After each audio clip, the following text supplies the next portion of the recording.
What's good, y'all? It's Gene Demby from Code Switch. And on Code Switch, we are deeply curious about race and identity and the way it shows up in the news headlines or in our personal lives. With a wide range of voices in front of and behind the mic, we see how race shows up all over the place. So come rock with us on the Code Switch podcast, only from NPR. Psst, you didn't hear this from me, but Normal Gossip is back for its 8th season. Join new host Rachel Hampton as she shares the juiciest gossip from the real world. Each episode, she's joined by a special guest to explore an anonymized story submitted by a listener. They dive into the petty, the ridiculous, and the strange situations that surround us in the real world, and the way that we share those stories. Normal Gossip, named one of the best podcasts of 2024 by Time Magazine and Vulture, is out now on all of your favorite podcast platforms.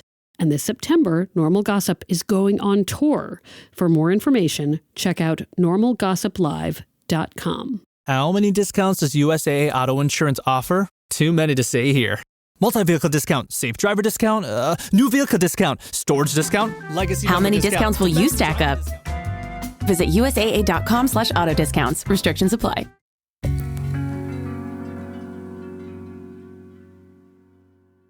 One of the most romantic stories I've ever told in my life, in my memoir, and on this podcast is the one about my sister Brette and her husband Ben. You might remember the story about them from our Season 2 episode called Beware the Fairy Tales. That episode is all about meet cutes and whether your how we met story with someone is actually important. In that episode, Brette shares the story of how she met Ben at this holiday craft fair in New York City. She walked right up to him and hit on him, rather aggressively. Here's a clip from that old episode. I look in front of me, he's goddamn right in front of me, and I see my now husband, who looks just like Seth Rogen, which was like #marriage goals, staring off into space because he's probably super baked. And I remember thinking, that guy. Brette asked him out back then, and they started dating. They got married in 2012, and then nothing changed. Like really, nothing changed for the better part of a decade. Until one day, it had to. Here's Brette now. The problem is, you have felt the entire time that you've been giving him grace because he's 10 years younger and, he smokes a lot of weed and he doesn't have like a regular career. You've been waiting for him to grow up. But what you have evolved into is a person whose life partner is your sister. Get ready for some emotions and family reveals. In today's episode, everything is going to be different. From the Boston Globe, this is Love Letters. I'm Meredith Goldstein.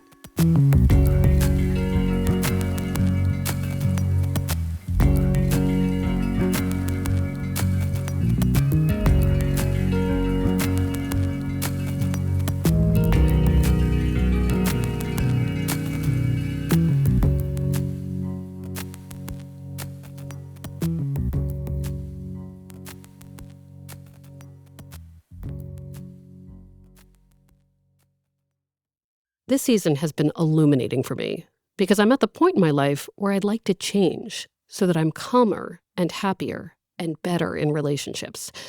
And now I have all these tools given to me by so many thoughtful guests. Today's guest is Brette, my sister, who's visited our podcast a bunch of times. Usually she's comic relief for this show, and she'll be that today too. But she's also going to tell an emotional story about how hard it can be to change and why allowing for it can be so important. Brette hasn't talked about this much on Love Letters, but for a very long time, she's been chronically ill. In her late 20s, after getting a horrible bout of food poisoning, she was diagnosed with Crohn's disease, a gastrointestinal condition. Over time, the illness evolved into something else. Really, it became kind of a medical mystery. Started as Crohn's disease. It could still be Crohn's disease, but I don't have the poopy problems like a lot of other people do. And thank God for that I did, but now I don't. So they're not quite sure. Some say spondyloarthropathy, some say enteropathic arthritis, whatever it is, and it is some kind of chronic systemic inflammation that probably starts in the gut and manifests as arthritis. Brett's one major symptom? Terrible joint pain. Some days are worse than others. For a long time, to me at least, it seemed degenerative, like worse every year. And I'll tell you that as Brett's very close sister, I have been freaked out about it because that much pain makes it hard to live.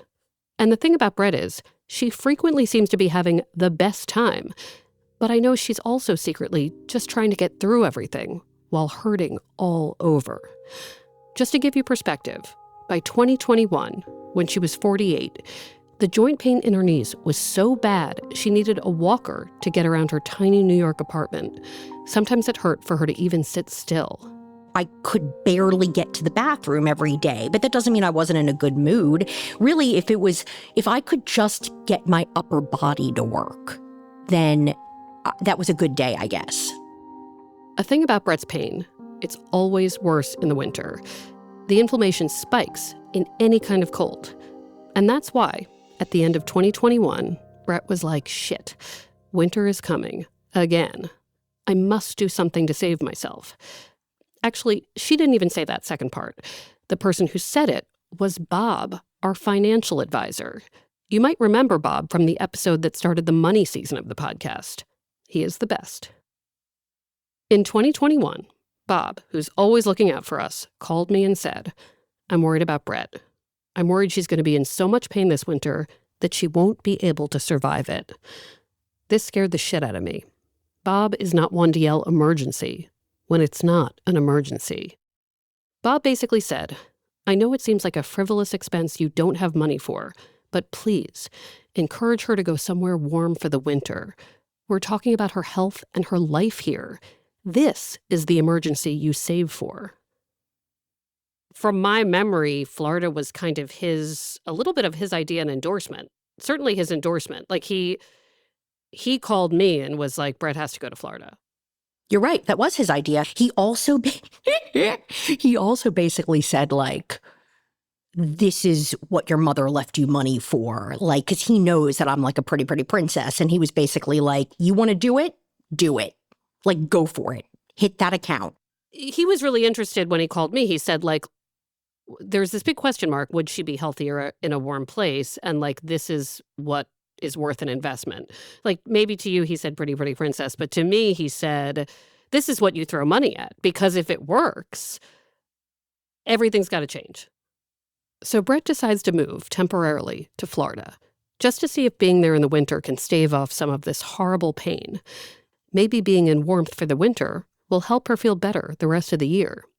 To be fair, this was an idea that had come up before, but it never seemed to make sense. It was remote work after COVID that made it possible. Brette is a casting director and a performance coach for actors and executives. Suddenly, she was able to do a lot of that on Zoom. So obviously, you live in New York at this point with a husband. Walk me through the conversation you had with Ben about going to Florida. I don't really remember, but I know the general feeling, which was, I said, I'm changing my mind. I have to do it. And he was like, okay, I'm not doing it. And I was like, no, I never expected that you would. And so then I think like by the time he might have said, oh, if you want to talk to me about Florida or you want any help trying to find a place, like, I let me know. And I was like, oh, no, Meredith and I took care of everything. It's done. So I talked to you. And when you were going, this was a temporary, like, it's like a trial. Let's see how it feels in the winter. Winter. Right. Yeah. So Brette goes to Florida. And honestly, she hasn't been anywhere really warm with fresh air and open space in years. Because yeah, New York City gets hot in the summer, but it's not like Brette could enjoy it. She couldn't take the subway because of her mobility issues. A lot of New York is dirty and cramped, so Brette was homebound. It never really looked healthy to me.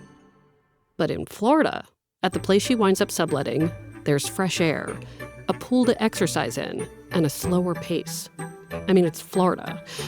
It was wild because after a month or so, her weird autoimmune disease I assumed would not get better starts to get a little better. I basically got to the point where at least I could walk with a cane and then eventually just kind of hobble around without one. But my body shifted. It loved the heat and humidity, and all I wanted to do was be in like 110 degrees with 400% humidity, and I felt like I was being healed. This building Brette sublets in, it's also a social change for her. I don't think Brette ever knew the other residents in her building in New York, but in Florida, it's different. It's basically all these retired people in their 70s and older. These are people who own condos in this building with lots of amenities. Brette starts to make friends and figures out the social structure of the building, like who's queen of water aerobics, who has a car and can still drive. These older people are actually fantastic companions for a 40-something with an illness. They see Brette outside at the pool, and they know she wants to get better. They encourage her to push her body, within reason, to try to get her to walk in the sand and find her balance, literally. Once I got pulled out of the ocean by like an 80-year-old Russian man, and I was like in tears because I was so embarrassed, they were bullies with me from day one, and I loved it. I loved every minute of it. Brette had arrived in Florida on New Year's Day, 2022. By that first month, her new friends are asking, "Wait, you're married? Why isn't your husband here?" They said, he must have a job that he can't leave. And I said, no, he's a glass blower, and no, he doesn't want to be here. He doesn't like sunshine or heat. One friend, Josephine, really pokes at why Brette is in Florida alone, because Josephine moved there for similar reasons. Josephine said, I had debilitating rheumatoid arthritis. My husband moved us here. Do you think he wanted to come to Florida? Absolutely not. Our entire family is in New York. Our children, our grandchildren. That's what you do when you're married. And I said, oh, with all due respect, ladies, I'm Gen X. The younger generations are independent women, blah, blah, blah, blah, blah. And they listen to my whole spiel on you're old and you don't know what you're talking about, basically. And they looked at me and they said, no, you're wrong. Ben does visit Brette during this time. Not as much as I do, but he does go. They talk every day while she's there, all the time. But he's also enjoying being home alone. On his end, with Brette gone, Ben's able to go out in New York a lot more, which I assume is a massive relief after a few years in lockdown. Brette's considered high risk. She's not supposed to get COVID if she can avoid it. So Ben has spent more years than most truly quarantining. Long after lockdown, he was still avoiding crowded indoor events. He was a super careful masker, which was hard because Ben loves stand-up comedy. And he really wanted to go to a club and eat a meal without having to think about it. Suddenly, with Brette away, he's going to comedy shows many times a week. During this time, I visit Brette and get to know the area. I'm also not a pool, Florida beach person, but it's not a hardship to be near Miami in the winter. And it's so good to see Brette get healthier. By my second trip, that cane she'd been using is stored in the closet, and she seems to be in less pain. Brette winds up extending her stay in Florida by a month, and then another, because really, the heat is working. And it's not going to be warm in New York until May. At the start of May, she's like, well, I guess I can return to New York for the summer because it'll be hot again. Return to my life. Maybe Ben and I can become Florida people in the winter and New York people in summer. She doesn't know how they'll afford two places, but they'll figure it out. She talks to Ben about this. We were on the phone one night and I said, we have to have a talk. So I am feeling so much better. And what I've learned from traveling to New York in the Northeast is that I can't handle April, which means we are looking more like 6 and 6. 6 months in Florida, 6 months in New York. Do I want to do this? Well, kind of. I mean, I'm on the beach and I'm happy and I get to swim in a pool every day and see the ocean. That's amazing. But I can't handle cold weather at all. And cold is 60s for me now. And can I say what he said? Mm-hmm. Yeah, I mean, he said it. So he said, okay, well, I don't want to be in Florida. And I was like, I know. And it's okay. I was like, it is okay. It's absolutely okay. And he said, well, you also don't like hiking or stand-up comedy or cats. I don't really know if we should be married anymore. And I was like, what? What now? We've been together almost 15 years, married for almost 10. You don't hike. I am allergic to cats. And yeah, I can handle some stand-up comedy when they're really, really talented. Love me some Bill Burr, but let me tell you something, I don't need to go 6-7 nights a week like you. I'm a casting director. I'm not all that interested in seeing that much stand-up. I'd rather see theater if I'm going to do something. And I don't think it actually even matters. And then I gave him a whole lecture on how married people can also have different interests. This is when they start talking about what I never thought these two people would talk about: divorce. I don't mean to sound naive here. Lots of people get divorced. But Brette and Ben get along so well and have so much fun. Even as she's in Florida, they talk for hours every night. They just click in this weird way. But Ben's like, I love New York year-round. And maybe I want to be a person who has a cat and goes hiking. Without Brette there, he's getting to enjoy other things he really wants. And the hard thing was that while I'm hearing about this, despite being Brette's sister, I understand Ben so much. Ben and Brette coupled up when Ben was young. She was 34 when they met. He was 25. She and I always worried that he hadn't had enough time to figure himself out, that the age difference was too great.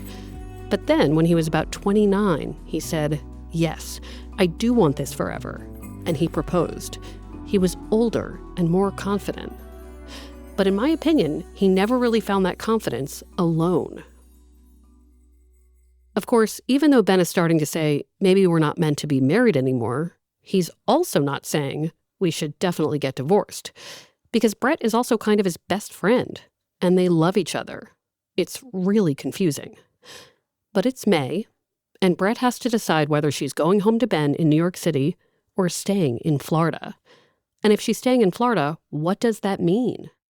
It was basically him just kind of being like, I don't know. And then it was Sylvia. It was one of the Italian ladies. She was like, I need to come over. And I was like, oh, okay. And she sat me down and she said, go to your sister.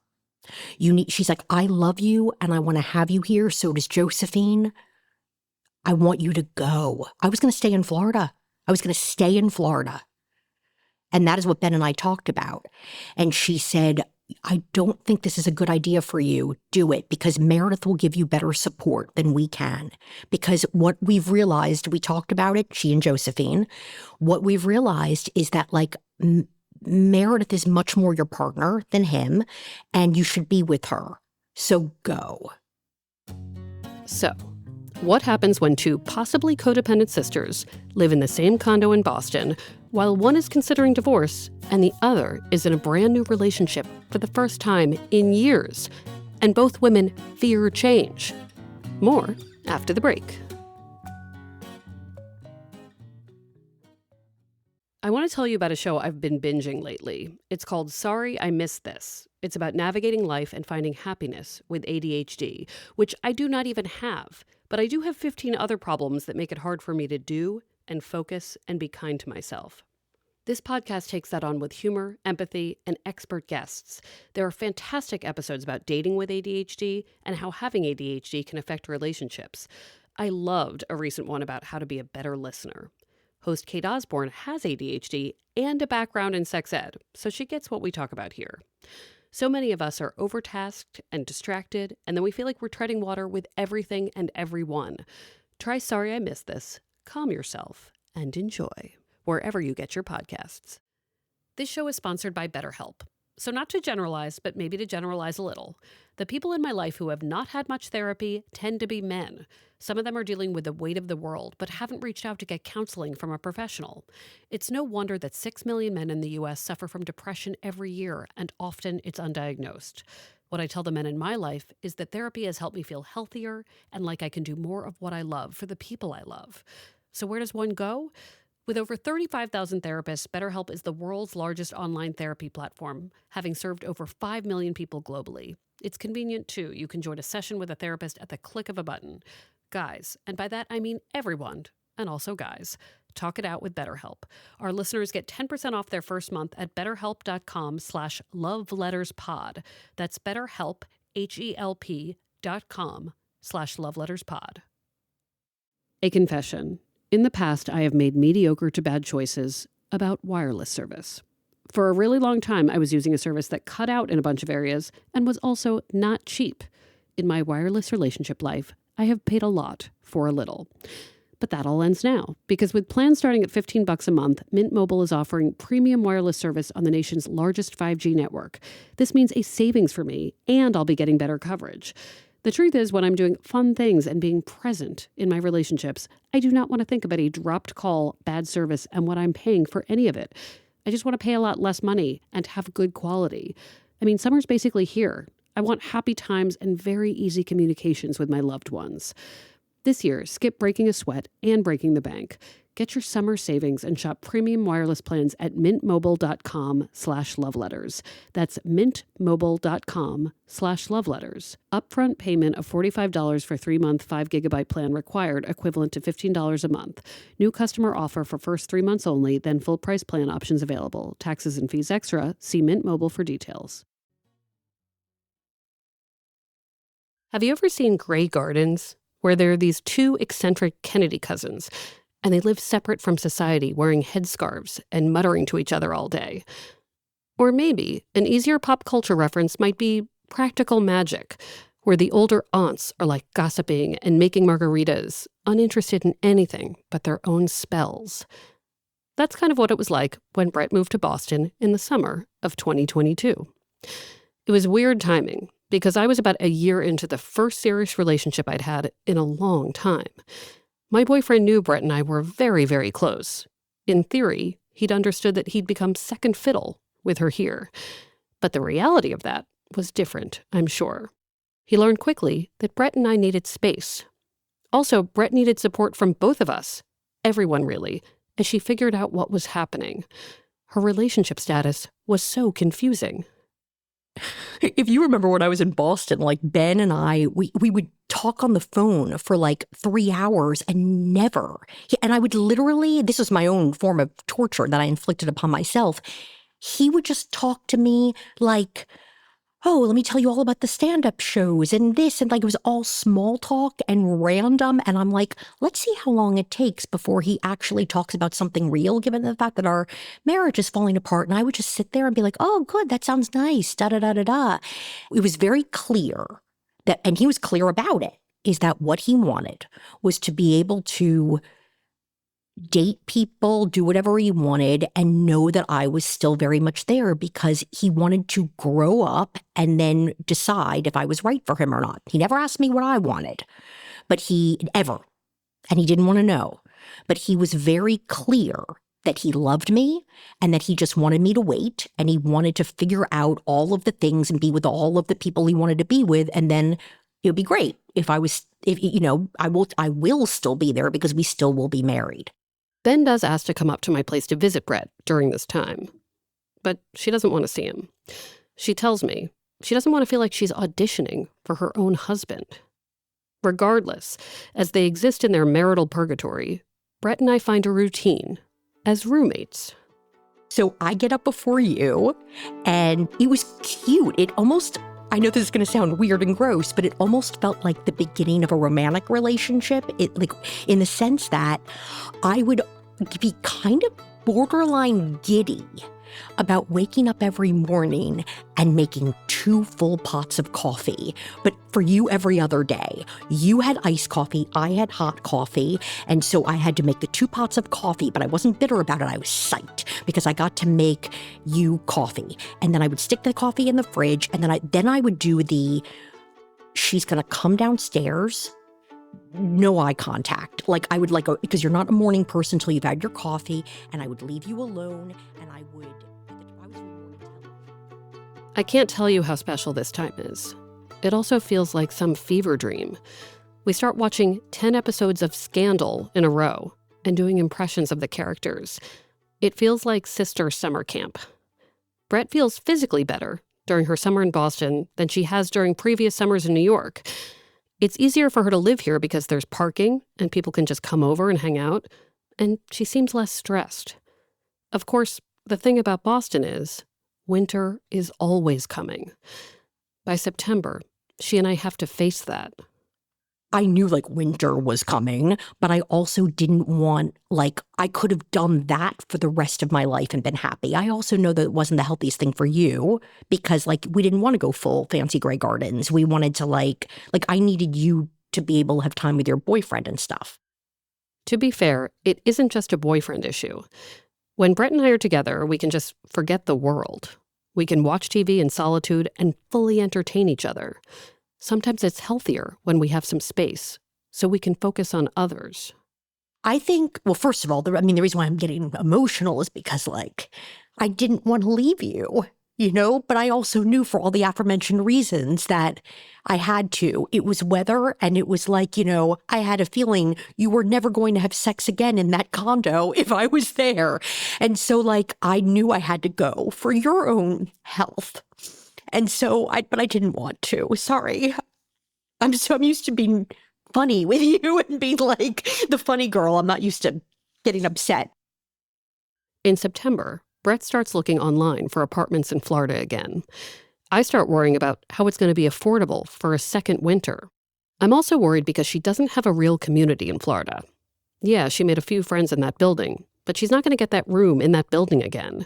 We don't know many people there. So that's when we both start thinking, why not California? We have family in Los Angeles, and it's pretty warm there in the winter. My paranoid brain is thinking, if Brette has a medical emergency there, our family could help.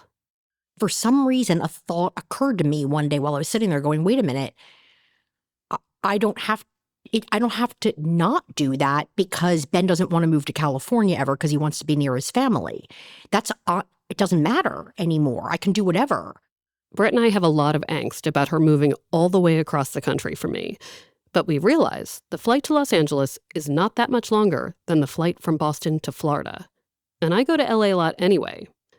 For the first time, Brette is making a huge decision without considering Ben as part of the equation. I was so wrapped up in being, especially because I was living with you and so happy, I was so wrapped up in you that I was basically look, I can't go back to New York anyway. Ben's not visiting me here. He's not visiting me in Florida, really. So I didn't think because I'm going to LA. Now, I did think if I love it, then that will be a nail in the coffin. But that, I was more concerned about you. Brette goes to California in October of 2022. At this point, she and Ben still aren't on the same page about what to do with their marriage. But Brette seems to have made some decisions on her own. I remember days when she'd call me from LA and say, I just need him to let a divorce happen. She's starting to build a life in California, and having a husband far away is weird. And the more she gets to know her new state, the more a good life there seems possible. She tries to pull what she calls an Elizabeth Taylor plan with Ben. Liz Taylor married Richard Burton more than once, right? Maybe that could be them. I would be we could be Liz and Richard and get remarried. I mean, but I can't keep waiting for you to have all these long-term relationships or sleep with half of New York or do whatever you want to do while you basically just hold me hostage and keep me on the back burner. Because that's exactly what he wanted. And, I don't blame him. I'm a strategic person. It's okay, you want to know that your wife who you love dearly is going to be there waiting for you. He didn't want to hear about anything I was doing, but he wasn't saying you are not allowed to. He wasn't saying that. But it got to the point where I would sell it. I would beg. It was a new version where but he refused. He was not on board with us getting a divorce ever. Oh, I even tried. Look, we can redefine our relationship and I will be the best girlfriend you've ever had ever. And you can tell me all of your relationship problems and I will give you great advice. I will give you dating advice. I will help you. I straight up was like, I will be your pimp. I was trying anything I could to get him to let me go. Part of it is that she knows Ben is dating. They've both told each other, do what you need to do. And Brette meets someone too. It kind of falls into her lap. Basically, she's sitting at her friend's house where she's staying, and a man is suddenly there. So this guy's standing in the kitchen. And I remember her being like, hey, Brette, come out and meet my friend. I thought he was way closer to my age. I figured he was closer to 60. Turns out he was 21 years older. But I remember looking at him being like, oh, okay. And I remember him giving me advice, like don't date anyone over 10 years older than you. Despite him giving her that advice, he asks her out days later. He's like, yeah, you're 49, I am 70-something, but I think you should date me. This man is very handsome, by the way, and boisterous, and he loves jazz. He's from LA, so he really shows Brette around like a local. He gets to know about her chronic illness and says, wait, if 60 degrees feels cold to you, I want to take you somewhere. Let's go to the desert. One day he was like, would you like to take a drive through Palm Springs? And I said, absolutely. Driving through, and we drove past Oscar's, which is a place where, and it happened to be a Sunday afternoon, and there are a bunch of way older gay men, and they're standing all even in front of this big building, and they're all twirling rainbow flags, and I was like, wait, I mean, like real flag twirling, not and I remember hanging out of the window like a dog and being like, oh my God, what's happening? Is there some kind of special event? And then he was like, no, we're in Palm Springs and it's Sunday. And I was like, what now? Back in Boston, when Brette was living with me, I'd ask her, if you could invent a perfect place to live, what would it be like? She'd say, well, it'd be like 90 degrees, it'd be filled with gay men who are wonderful, it would have arts and culture and beauty, and it would be liberal and accepting, and it would be big enough to feel interesting, but small enough that I could know everybody. And I was like, FYI, that place does not exist. But suddenly I was proven wrong because Palm Springs is all of these things, with gorgeous furniture everywhere. I literally was like, what paradise is this? And he was like, this is Palm Springs. And then between that and the mid-century modern, and I literally was like, and he was like, this is your place, isn't it? And I was like, it is my place. It was like, that was it. Brette moves to Palm Springs by summer of 2023. She and her new older boyfriend continue to see each other, and he visits from his place on weekends. In the summer of 2024, I'm there with her, seeing Janet Jackson live, thinking, so much of Brette's life has changed. It's not like her illness has gone away, but a much better version of it seems possible. Mental and physical health has become easier to manage. As for Ben, he eventually realized it's hard to date people and grow your own life if you're still married. They filed for divorce last September. They've kept talking as people who care for each other, within reason. And he and I keep talking too. I mean, he's family. That doesn't go away. You might wonder what all of this means about whether people can change. I have lots of answers for that question. I think one of the reasons Brette and Ben's marriage worked for so long was that Brette loved Ben for who he was, and he did not change. He kept not changing. And when he did eventually refocus his interests, they didn't line up with what she needed. I mean, he might want a cat at some point. Brette, meanwhile, had also spent a lot of time not changing, even though she needed to. She never prioritized her health.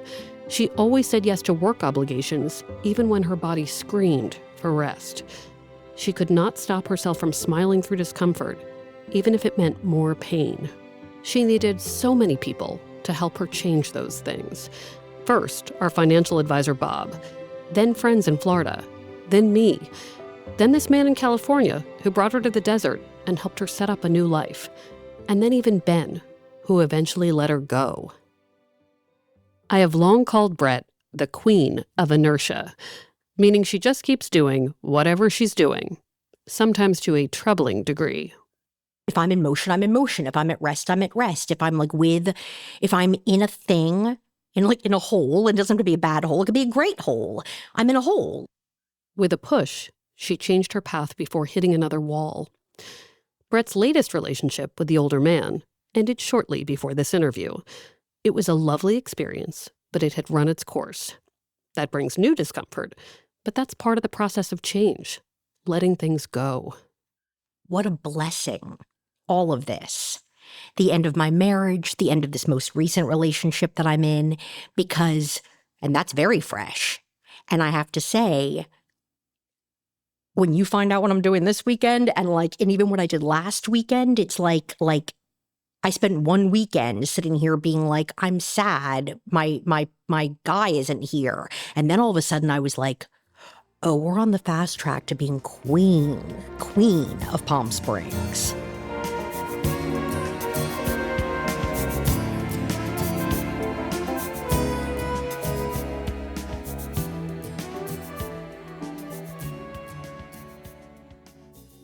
Years ago, Brette said many times over that she worried that she and Ben would break up because they met when he was in his early 20s. She'd say, he's going to end this relationship right when I get old, and then he'll be this new, amazing version of himself because of everything he's learned with me. But he'll be that with someone else, someone younger. We all wonder about that, right? We fear we'll teach people lessons and sit with them through the shit, and then after a breakup, they'll become someone fabulous, but with some other partner. Well, in the winter of 2023, I went to New York City to collect a first batch of Brette's things to move them. It was a sad day and weird because Ben and I were going through boxes and doing a separation in real time and not really acknowledging what was happening. And Ben, he's always good company. He was there when my mom got sick, and he could make her smile. He could make Brette giggle even when she was in horrible pain. But he always seemed young, not very independent or responsible, like along for the ride, but not the person who initiated adult things. Anyway, I'm in the apartment, and I go to the bathroom, and I see that Ben has changed the shower curtain. And for whatever reason, this broke me. Because Ben was not the kind of guy who'd change a shower curtain without being nagged. He just didn't do a lot of household responsible things like that without being asked. And now that Brette was gone, I was like, oh, now he's going to water the fucking plants and change the shower curtain to some pretty Target flower design? Like maybe he had become a totally different guy, ready to bring this grown-up initiative to someone new, just like Brette had feared. After I left, I texted him. I basically said, today was hard. And I got sad because you changed the shower curtain. Ben responded that it was hard for him too. He went on to teach me a great lesson about change. He said via text, if it makes you feel any better, the shower curtain is the one that Brette picked out, ordered, and wanted to put up before she moved out. Finally got around to it a little while back. Basically, Ben only changed the shower curtain because the other one got super gross probably. Just like Brette didn't address the big problems in her life until she was told, do this now or else. They were not people who changed well together, but on their own, they're starting to.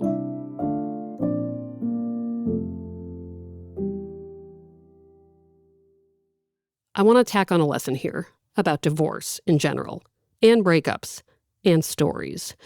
I always tell people in the advice column, stop saying your marriage failed, because it probably didn't. If you were together happily for years, how is that a failure? The marriage just changed, and that has to be okay. I'll admit, I never wanted Brette and Ben to split up, because I didn't want their story to change. It was one of romance and adorableness and happiness, of family. I didn't want to let it go. But I haven't, because it's all still true. And it was always going to look different over time. I just want them both to keep being happy. Understanding this has changed me. Since all of this started, do you think you've fundamentally changed? Yeah.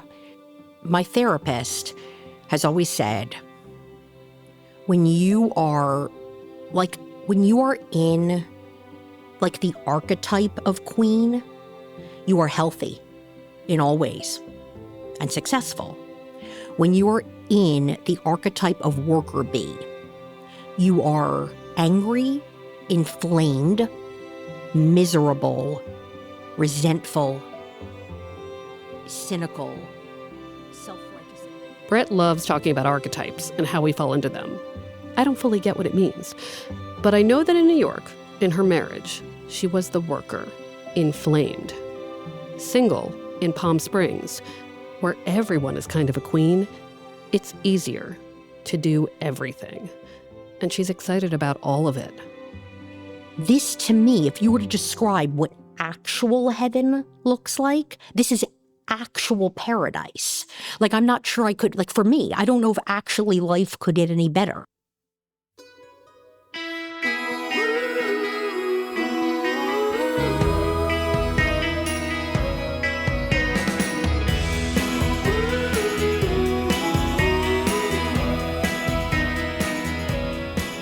Love Letters is a production of the Boston Globe.